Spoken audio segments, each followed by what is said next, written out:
Few people may get confused when I say that mind is misleading.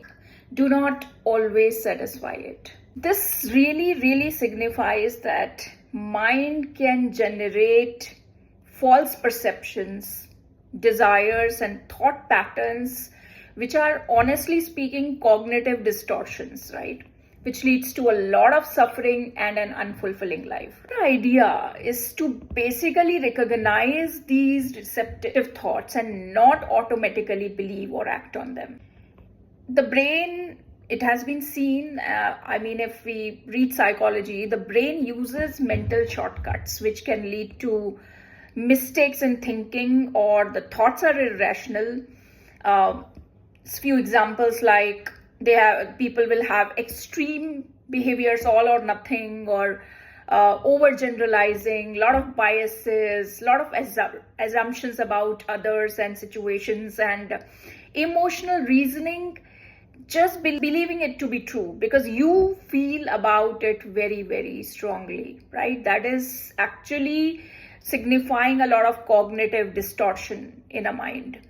And we all know that in a mind, 80% thoughts in a day are negative. There is only 20% bucket which is sane, and we have to keep on fueling that in order to stay okay, in order to stay healthy, right? The mind, if you see, often seeks immediate gratification and pleasure, believing that it will lead to lasting happiness or contentment. And most of the time, this pursuit often results in a short-lived dopamine high, right? Followed by emptiness in return, and it is actually creating a cycle of wanting more, correct? People also tend to favor information that confirms their existing beliefs and ignore evidence that challenges them, which again reinforces false ideas in us. Memory is again a very dangerous thing because memories are many times prone to error. We give it a story and people can feel completely confident about that memory, that it is so accurate, this is my version, but this confidence is no guarantee that the memory is actually correct, right? So what can you do? The idea is that rather than blindly satisfying every urge, every thought, you really have to train your mind to achieve that emotional health and well-being by cultivating that awareness, that acknowledging that mind is not perfect and whatever thought is coming to my mind is not a healthy dose, right? So challenge those thoughts. Actively identify negative or irrational thought patterns. Try to connect healthy dots. Write down those thoughts. Have a journal which can help you reveal those patterns, right? Then reframe your thoughts. Question the validity of your thoughts again and again. Do a work of a coach. Play a dance of insight with your own self. Ask if a thought is an objective or a subjective opinion, as feelings and opinions can change, right? And again, high involvement with the present moment, right, can really help you to see what is right and what is wrong. If at all you're not able to cope with it and it is really disrupting your life, then there is no harm in seeking professional help, right? But try to engage in purposeful action. Keep on shifting your focus in constructive activities and not in temporary dopamine release. The constructive things can really help you reduce the mind's tendency to obsess over those unhelpful, unhealthy thoughts.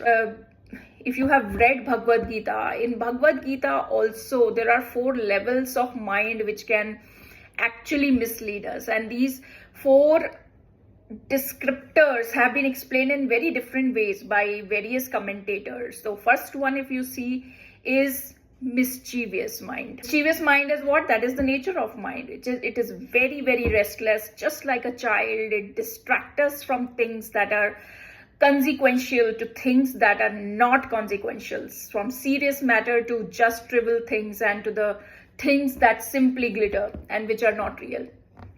So we frequently experience this feature of our mind, isn't it? Whenever we try to focus on something important, we are studying, we are participating in something, and few things which are of lesser importance, they just slip in our mind and sabotage your agenda, correct? Second is mendacious mind, right? Which actually refers to being disconnected from reality in a big way. It is like a mad mindset which degenerates the mind to this level that one starts believing that this is real, which is actually not real, right? And we may get carried away by the mind's promises of immediate indulgences, addictions, or whatever is coming our way to accept. Pleasure from such things is often fleeting and minimal, yet the mind at this level actually may paralyze us. So this is the level at which, honestly, mental health problems may start to surface. And then there is a third one, which is malicious, which is given in Bhagavad Gita, that when the mind becomes malicious, that means the mind has attained that power to harm us. It is having all the intention to harm us. And from being a mere troublemaker, it is actually becoming our enemy. So it is an alarming situation.